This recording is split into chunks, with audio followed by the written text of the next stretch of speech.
you're watching World Talks on TVP World. My name is Sascha Fahrbach. France is facing a week of high-profile events on multiple fronts. The Louvre Museum closed Sunday following a daring daylight heist targeting priceless crown jewels, while former President Nicolas Sarkozy prepares to begin his prison sentence, raising questions about political accountability amid domestic instability. Meanwhile, President Emmanuel Macron hosted European Commission President Ursula von der Leyen on Friday, discussing EU support for Ukraine, European defense, as tensions rise with upcoming U.S. Russia talks in Budapest. Now, joining us to analyze all these broad issues is Emmanuel Dupuy, President of the Institute for European Perspective and Security. Thanks so much for joining us here this morning. I want to just start with the Louvre heist. I mean, this robbery was carried out in broad daylight, mechanical tools, at the most well-guarded museum in the world. What's your first reaction to this? How could this have happened this way? Well, I'm not a specialist about this issue. Of course, I'm a geopolitician, but I have my thoughts on it. There's been a sort of political recuperation about the fact that the museum is a national museum, but of course, the responsibility is shared between the city of Paris, where the mayor Anne Hidalgo and the Minister of Culture, Rachida Dati, are political opponents, and one is accusing the other of not having put sufficient private security on the museum. So it's a fait divers, as we say in France, but it is becoming a political affair in the tensions or in the perspective of the election for the mayor, the municipal election upcoming March. Mm-hmm. I do want to ask about the symbolism of this. I mean, let's talk about this. I mean, this has surely impacted the French people. I mean, this is a cultural, I think, impact very much so. Not the first if we look at other museum thefts, if we're looking back in the last few years. So how much does this impact, let's say, French, let's say, belonging, cultural identity in a way here? In no way, in any case. It's just a fait divers. It happens. The Louvre Museum has had previous robberies. It's a high-profile robbery. It does have a symbol because it was the crown and the jewels of the former Empress Eugénie, the wife of Napoleon III. But again, the French are not speaking in any case about this case. The political situation is the dire and very weak political situation is hampering any other debate. So again, it's a fait divers.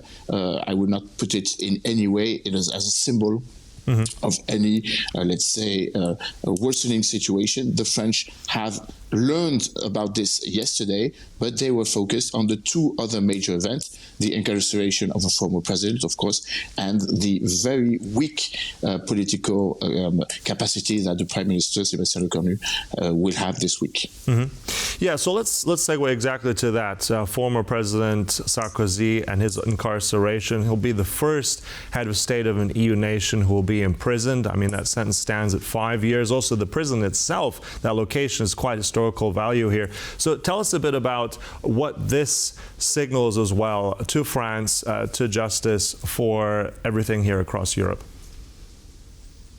Well, I think it's a symbol of the dire political situation in which we are, where the justice can afford to bring incarceration a French president.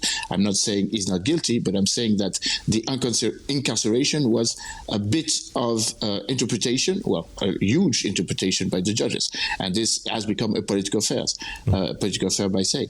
Nicolas Sarkozy was judged in 12 other affairs, but he is incarcerated for just this one. And people are asking why is he incarcerated, as everyone would agree that a former French president having responsibility will not fly away from his duties. And again, he has accepted the sentence of being guilty. But of course, it comes again with a political affair. The judicial system being a bit more politicized, as the judge who has incarcerated Nicolas Sarkozy was precisely a few years ago one of the judges who were opposing his policy. So it is again bringing the fact that in France we may have a judicial system which is sensibly politicized. Mm-hmm. But I wanted to touch also on the fact that with President Sarkozy and this such a high level, I mean, he's going to try and appeal this as well. I touched on a little bit about he has to serve this. He's been very adamant about saying he'll write his fight, his memoirs in prison. I mean, this also, I mean, on the topic of accountability here, though, tell us a bit more about it. Is this not, in a way, what does this say about a head of state going into prison like this? Nevertheless, about the domestic political situation in France, but just the sheer fact that this is happening, how do you interpret him doing this, and what does it say about accountability for any measure of any politician? Well, I think it's very honorable that the French president has accepted to go to jail. Of course, he doesn't have much choice, I could add.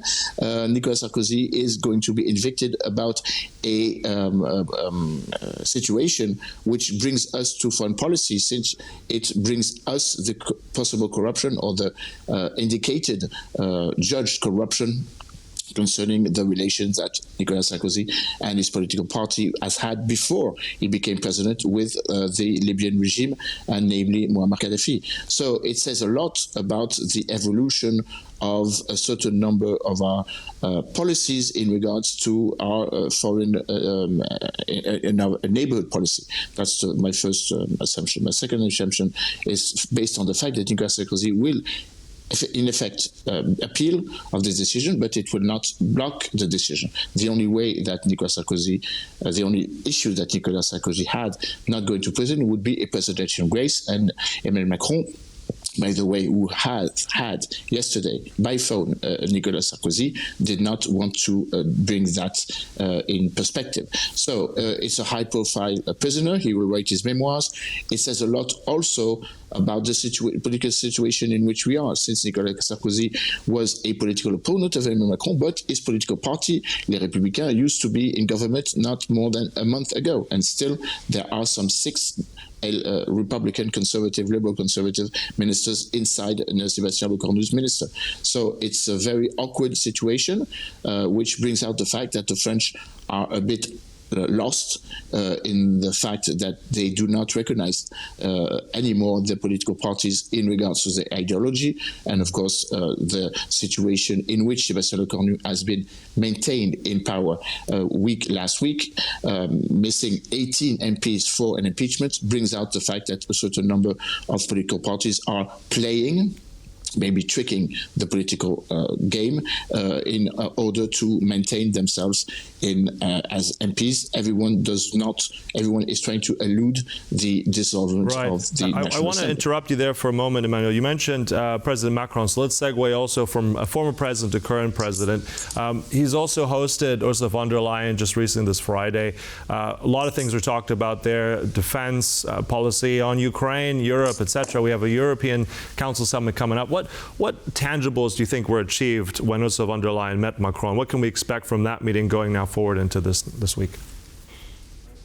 Well, we have to wait, as you mentioned, for the European Council to take place, as Emmanuel Macron is not the president of Europe, and Ursula von der Leyen is only the president of the Commission of the European Union. So we have to see what would be the position of the 26 other European partners when the Budapest summit will take place inside the European Union, and by the way, and also in a country which belongs to NATO. There should be some situation, there should be some posture about that, reaction at least, in regards to Viktor Orban hosting this summit. Second element, Emmanuel Macron has been very tangible and very active, proactive in the coalition of the willing. Is there still this capacity to maintain a unity in the sustained political, diplomatic, and of course military and procurement capacity in regards to Ukraine after the meeting a few hours ago in Washington between Volodymyr Zelensky and President Donald Trump? We do know now that is a claim which was sustained by the Europeans to have Tomahawk missiles will not be concrete. Therefore, will we be capable of replacing that capacity? Germans are now under pressure. They must and they should, and maybe they will give more Taurus missiles to Ukraine, allowing Ukraine to strike harder, not as harsher as it would have with the Tomahawks, but again, that would put pressure on Moscow. And Ursula von der Leyen and Emmanuel Macron have discussed a very concrete issue. What do we do with the 290 billion of euros of assets that the European Union has seized from the Russian oligarchs and the Russian companies which are now sanctioned? Yeah. Do we and should we, and I think the European Union on that perspective is totally in accordance, should we give 190 billion well, of this? In total accordance, that still remains, I have to interrupt you there. What remains to be seen, I mean, there's a lot of tricky issues ahead on that summit. I mean, France's role domestically also is going to be definitely something that might constrain Macron. We'll have to see, as you said, next week. We'll close it there. Thank you so much for all those different insights on various topics. My guest here this morning, Emmanuel Dupuy. Thank you so much. Thank you. And thank you for watching. That concludes World Talks. But stay tuned. Much more coming up right here on TVP World. Goodbye.